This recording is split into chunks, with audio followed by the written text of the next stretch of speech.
இந்த தேங்காய் பால் சாப்பாடை ஒரு டைம் ட்ரை பண்ணி பாருங்கள். அப்புறம் உங்கள் வீட்டில் அடிக்கடி செய்ய சொல்லுவாங்க. டேஸ்ட்டும் ரொம்பவே சூப்பராக இருக்கும். செய்கிறது ரொம்பவே ஈஸி தாங்க. அதுக்கு ப்ரெஷர் குக்கரில் கொஞ்சமாக நெய்யும் எண்ணெயும் சேர்த்துருக்கீங்க. நல்லா காஞ்சதுக்கப்புறம் பட்டை, கிராம்பு, ஏலக்காய், பிரியாணி இலை, ஒரு ஸ்டாரு, ஒரு மராட்டி முக்கு இது எல்லாத்தையும் போட்டு நல்லா வதங்கினதுக்கப்புறமா கட் பண்ணி வச்சுருக்க வெங்காயம், முந்திரி, இஞ்சி பூண்டு தட்டினதுங்க, பச்சை மிளகாய், கொத்தமல்லி இலை, புதினா இலை நான் போடலை, நீங்கள் போட்டுக்கோங்க. தக்காளி, உப்பு இது எல்லாத்தையும் சேர்த்துட்டு நல்லா கலந்து விட்டுக்கலாங்க. தக்காளி மேஷ் ஆகிற அளவுக்கு வதக்க வேணாம், லைட்டாக வதங்கினா போதுங்க. இதுக்கப்புறமா நம்ம தேங்காய் பால் ஆட் பண்ணிக்கலாங்க. இதுக்கு பார்த்திங்கன்னா சீரக சம்பா ரைஸ் தாங்க ஆட் பண்ணியிருக்கேன்.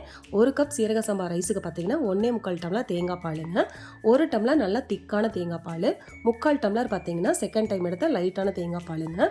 இது எல்லாத்தையும் சேர்த்துட்டு நல்லா கலந்து விட்டுட்டு லைட்டாக கொதிக்கும்போது பார்த்திங்கன்னா நம்ம ஊற வச்சுருக்க அரிசியும் போட்டுட்டு நல்லா கலந்து விட்டுட்டு லைட்டாக திக்கானதுக்கப்புறமா பார்த்திங்கன்னா மூடி போட்டுட்டு 2 விசில் விட்டு எடுத்தோன்னா நம்மளோட தேங்காய் பால் சாதம் ரெடி ஆகிடுங்க.